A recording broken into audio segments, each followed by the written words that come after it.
In this video, I'm going to talk about the role of emotional maturity in repairing your relationship. Hello, relationship evolutioners. This is Dr. Marcus with Learn, Live, Love Shorts. In today's episode, I want to talk about something that most couples understand they need in their relationship, but they don't know how to develop it. That's emotional intelligence.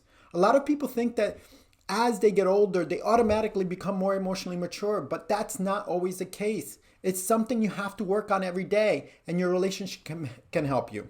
So what is emotional maturity? The American Psychology Association defines emotional maturity as a high and appropriate level of emotional control and expression.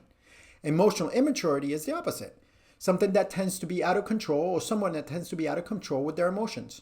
Whether you call it sulking, anger, rage fits, flooding, adrenaline rush, whatever you call it, they are all really grown-up temper tantrums, many times thrown as a way of control and manipulation to get our way. We all know that emotional intelligence impacts our relationships, but how? How does this happen? To paraphrase John Gottman, the author of The 7 Principles for Making a Marriage Work, he says that happily married couples aren't smarter, richer, or more psychologically astute than others, but in their day-to-day lives, they have hit upon a dynamic that keeps their negative thoughts and feelings upon each other, which all couples have, from overwhelming the positive ones. They have what he calls an emotionally intelligent marriage.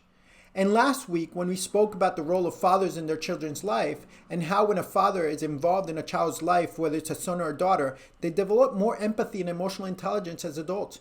The more in touch with emotions that child has, the better they can understand others and they get along better with others.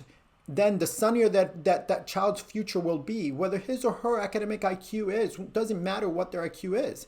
The same can be applied to the relationship between spouses. The more emotionally intelligent a couple, the better able they are to understand, honor, and respect each other, and the more likely they are to live happily ever after. And he also says that just as parents can teach their children emotional intelligence, this is also a skill that a couple can learn. To give you another perspective, your level of emotional maturity is the cause of all your arguments in your relationship. So since we all have fights in our relationship, and if you're not having fights, you're not doing relationship right, then we are all emotionally immature, right? Yep, some more than others. The question is not if we're emotionally mature. The question is, are we stuck or are we learning? So the first step can happen right here and right now.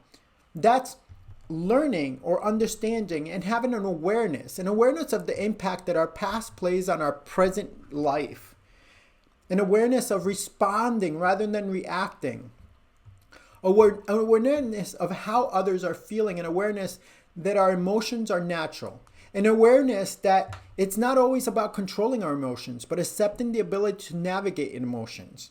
Kind of like what Carl Jung says, that which you resist will persist and that which you embrace will dissolve. So it's also an awareness of the things that trigger you, the patterns of reactions in your body, an awareness of multiple perspectives, yours and your spouse, an awareness that our memories are fluid, an awareness of our boundaries, an awareness of our responsibility to others. So how do you develop emotional maturity? Well, the first action is to create a space. So our first step would be our first step is not really to create awareness. Our first step is to create that space where we can practice emotional maturity. So if you're creating the space necessary, if you're the type of person that takes the time after a fight to review why you were triggered, what you could have done to respond better, and how affected your partner is without placing blame on them, then you have created some space. Other ways of creating space are journaling, exploring your emotions with your partner if that's possible. The second action is to practice mindfulness, but we'll talk about mindfulness the next time because that'll be our subject, our next episode. So if you find our Learn, Live, Love shorts helpful, please share, like, comment, and subscribe. We'll see you next time where we'll go over our emotional intelligence and mindfulness. Have a great day.